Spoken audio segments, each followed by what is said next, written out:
Hi Libra, this is Jav. Welcome po sa ating channel. By the way, Libra, this is your monthly gabay tarot reading ngayong January 2026. Gamitin ang reading na ito bilang gabay lamang. Tandaan, Libra, ito po ay channel reading. This is for you, Libra.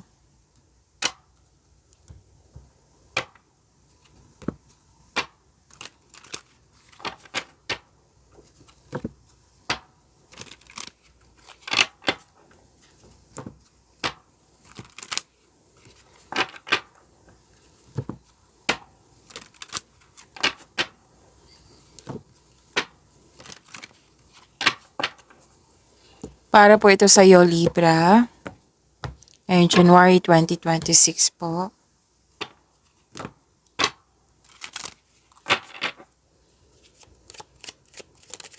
Oops. Angel number 6. Sabi po dito, your heart is your gift. You are a natural born nurturer and have a great talent for helping and healing others. You are the epitome of self-sacrifice and a protector of those you love. So to attract more blessings, let us say the power affirmation. Let us say, I am nurturing. So sinabi ng iyong angel number 6 dito, Libra, na you're showing your kindness to everyone. Magaling ka mag-alaga. Even, hindi lang to sa pag-ibig pwede din sa career and money mo, sa posisyon mo. Marunong ka talaga mag-alaga. Hindi lang sa sarili mo, kundi sa kapwa mo. Okay? Tapos, ito yung great talent mo na marunong, mahilig ka magbigay ng tulong, tulong sa, pwedeng sa material na bagay, pwede din sa wisdom messages. Like, yun nga, pwedeng mahilig ka magbigay ng mga advice. Pwedeng sinasamahan mo yung mga taong nangailangan ng tulong. So, yan po. So, I am nurturing. This is your angel number 6.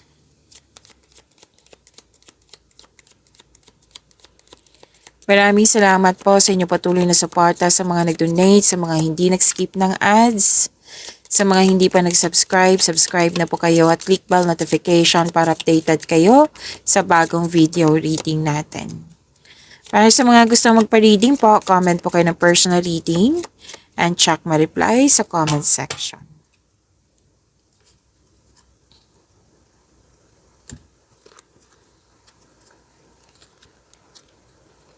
Ang ganda. Libra, ang ganda po. Kasi nakikita ko dito na opportunities po, new opportunities na bibigyan mo siya ng best decision and best choice. At may solusyon sa inyong problema, sagot sa inyong mga katanungan, kumbaga okay na. May mangyayaring nakadestiny sa iyo, mahalagang pangyayari na nakadestiny sa iyo, may fulfillment. Yes, may fulfillment ako nakikita dito. And ano to new beginning. Opo, may new beginning. Pwede din kakasimula mo sa trabaho, sa relationship, sa mga ginagawa mo dyan, kung ano man yan. Basta may new beginning po. Tapos may humingi ng atensyon sa iyo dito, which is binigyan mo naman ng atensyon. May humihingi ng atensyon sa iyo. Isang bata or pwede din inner child mo ito.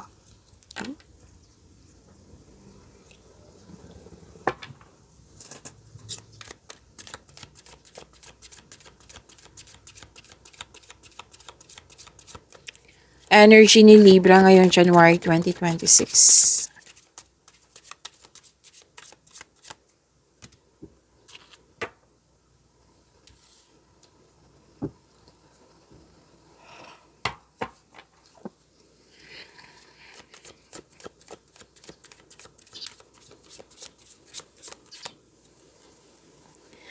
Para sa mga bago dito, kung may napansin kayo na repeating message, yan po yung pinupush ng card sa inyo.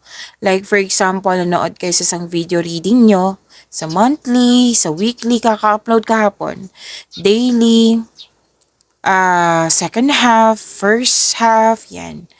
At meron din kayong 2026 po ha. At dito din sa inyong monthly, January 2026, at may napansin kayo na repeating message, yan po yung pinupush ng course sa inyo na kailangan yung bigyan ng atensyon, solusyon at aksyon kung maaari po. So, na yung energy ni Libra.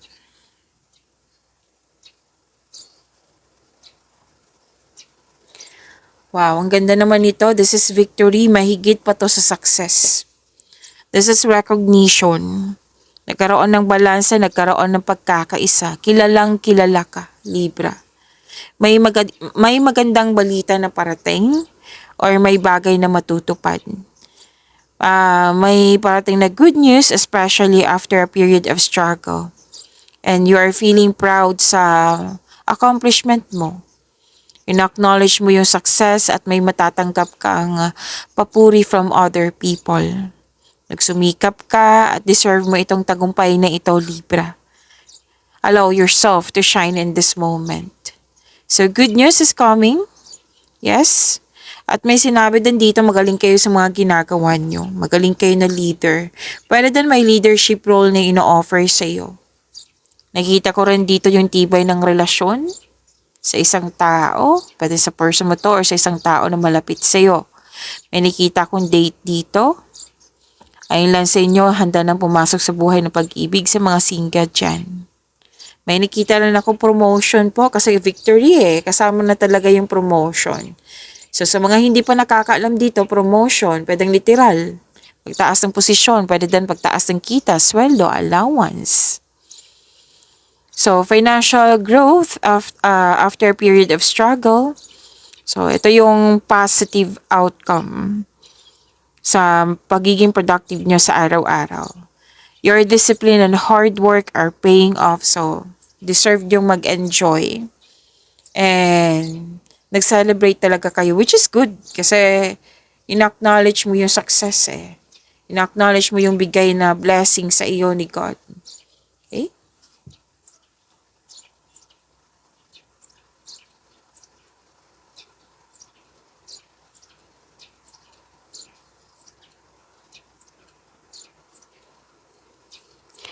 Granted din yung manifestation mo. Expect nyo lang, Libra, na marami kayong ginagawa. Kasi, yun nga, you are very inspired in action, very creative. Nakita ko din yung power mo, increase confidence. Tapos, gamit na gamit yung skills mo. Yes.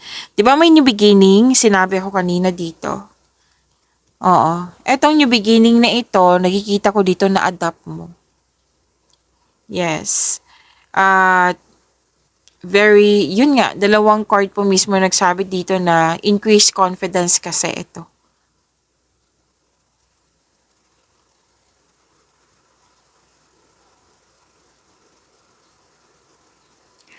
Okay, yun po, granted yung manifestation mo. May parating na blessings. This is to remind you na this coming opportunity na gamitin nyo po with clear intention. No, wag nyo i-postpone kundi bigyan ng attention at action. Okay? And sinabi din ng card nyo dito na you are a very talented person. Lahat gagawin para makuha ang gusto mo. And please know that you are divinely guided. With the divine assistance, all things are possible po. You can make your imagination real.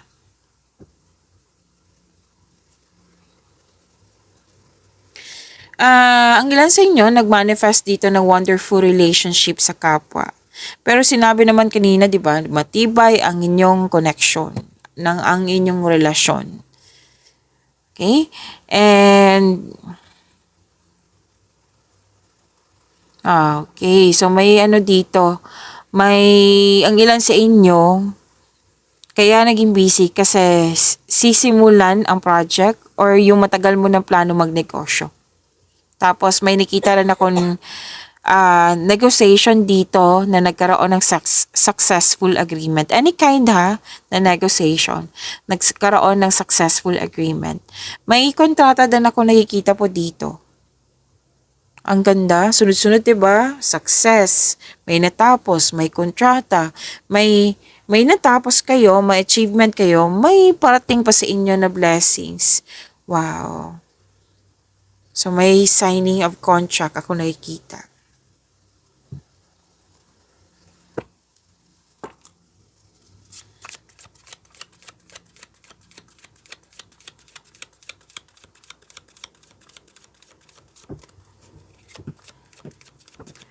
Career and money ni Libra. Ngayon, January 2026.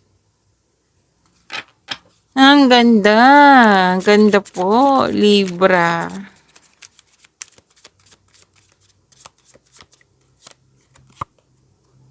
Ang ganda talaga. Ang ganda ng January 2026 nyo. Libra.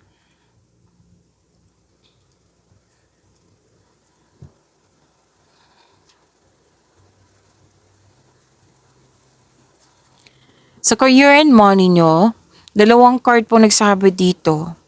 Success, satisfaction, abundance. Overflowing abundance po. Di ba? Ang ganda. Dalawang card ni mismo nagsabi niyan. Libra, sa inyong career and money. Thankful ka sa mga biyayang natanggap. You have overflowing abundance. Successful, satisfied. Wow. So, deserve nyo talagang enjoy itong achievement nyo. And, sinabi dito, share your good fortune to others and your generosity will always flow back to you. Ito na yung resulta yung itong overflowing abundance, blessings. Kasi marunong ka mag-alaga. Sa iyong posisyon, sa kapwa mo, sa mga ginagawa mo, sa pera mo. Deserve mo yan, Libra.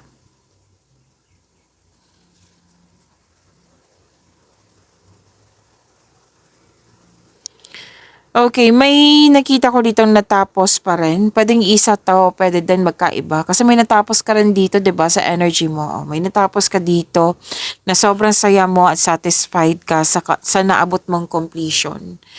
At recognition pa rin to eh. Ang ganda, recognition. Ang ganda talaga. Recognition, nakikita ko kasi dito na humahanga ang mga tao sa'yo. Kasi nakikita nila na, oh, si Libra, alagang-alaga niya yung posisyon niya. Alagang-alaga niya yung trabaho niya. Yung resulta talaga, magkakaroon siya ng positive outcome. Marami na itong napatunayan si Libra. Yan. So, expect a recognition for a job well done. So, may promotion po ako nakikita dito, Libra. And, i-continue nyo po na follow your intuition, listen to your intuition, at i-honor nyo po yung ideas na dumating sa inyo kasi it will lead you to increase prosperity and abundance. Yes. Ang ganda nito. This card signals abundance in all areas of your life. Sinabi ng yung card dito. Overflowing abundance, claim nyo po.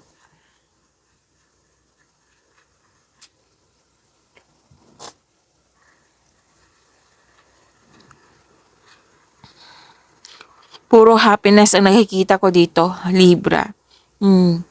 At another card na naman nagsabi dito na granted yung manifestation mo, di ba? Andito sa energy mo, andito din po. Granted yung manifestation mo, fulfillment sa pangarap. Yes. Di ba may sinabi ako ditong fulfillment? Andito din. Fulfillment to. Fulfillment sa pangarap. Tapos, may kasiyahan talaga dito, sa grupo ng tao. So, nagfo-focus kayo na ayusin ko lang. This card focuses on achievement of a level of love, success na nagbibigay sa'yo ng katahimikan, satisfaction, at pasasalamat. Success in workplace and home. So, i-acknowledge mo nagbigay ng suporta sa'yo, Libra, yung grupo ng tao.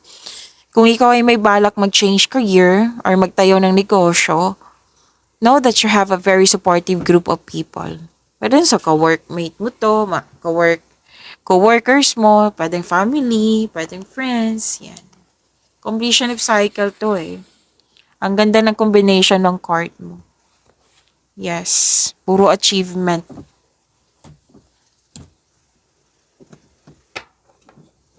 Deserved ito. Libra, I'm happy for you. Puro happiness ang sinasabi dito. At the same time, busy.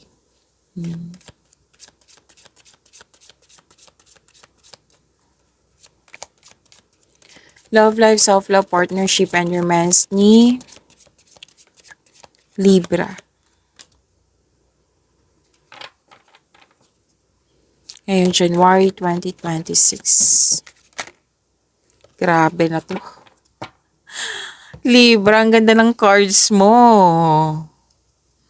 Hmm.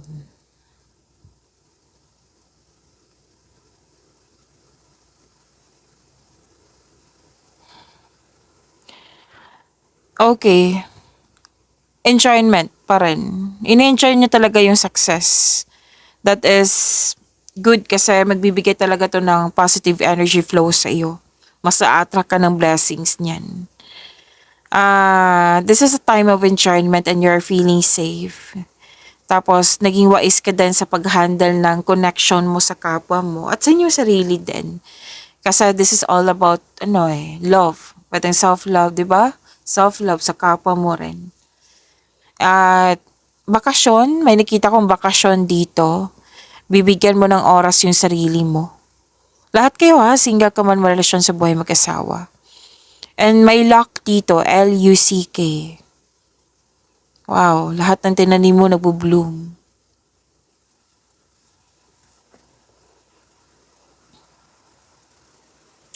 Sa mga single, you've been doing a great job to love yourself. May potential din na mamimit mo yung posibleng romantic partner mo. So, do something special for yourself. Treat mo yung sarili mo kasi deserve mo ito. Sa mga marelasyon sa buhay mag-asawa, masaya kayo grupo ng tao to. Nag-renovate ba kayo? No? Nag-renovate or nag-decorate ng bahay? Or di kayo nagbakasyon nga. Basta nagfo-focus po kayo sa peace of mind. Focus on what brings you the most peace. So, mas importante talaga sa inyo yung inner peace po. Deserve nyo to. Anong tawag dito? Libra.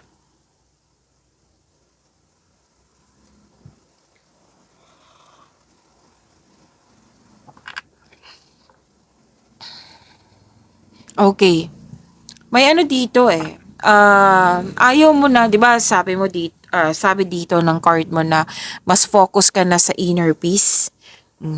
Nag-move forward na kasi kayo. Gusto mong excuse me, nag-move forward kayo kasi kung magstay ka sa walang nangyayaring growth, mas mabibigatan ka. Ito, nakikita ko dito sa pag-move forward mo, sa pag-move forward mo, ito na yung nangyari na satisfaction, happiness, yan. Magkakaroon ng growth. Okay? At let's say may toxicity. So, hindi ka nakafocus dyan. Nakafocus ka na sa mga sa iyong sarili, sa kapwa mo, sa nagbibigay ng happiness sa iyo. Sa magbibigay ng growth. Nagbigay ka ng action dito kasi you want growth. Yan. Mas pinipili mo na yung inner peace kesa sakit ng ulo. And actually, may nakita naman ako dito na may na-miss ka. Oo, may na-miss ka dito na loss of connection, naisip mo lang. Hindi ko naman nakita dito na ano kayo na lungkot. Kumbaga naisip mo lang. Pwede yun na nagpaalala sa'yo, pinaalala sa'yo. At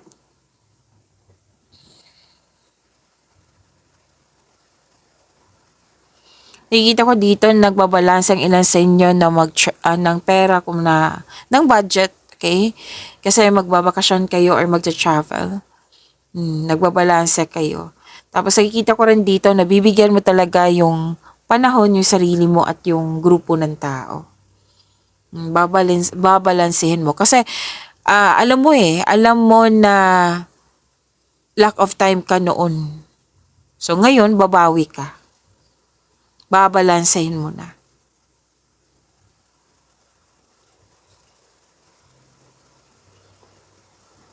Sa mga single, naging practical ka sa buhay romansa, interesado ka lang sa mga stable na at trustworthy. Sa mga marelasyon sa buhay mag-asawa, blooming po. Blooming that has a potential to be stable. Okay? Andito pa rin yung manifestation So, congrats kasi ang ganda ng cards mo. Puro achievement, resulta sa inyong mga ginagawa. At ang resulta na ito is positive talaga. Pag-imani niyo po yung blessing sa binigay sa inyo. Libra, see you tomorrow. Maraming salamat po.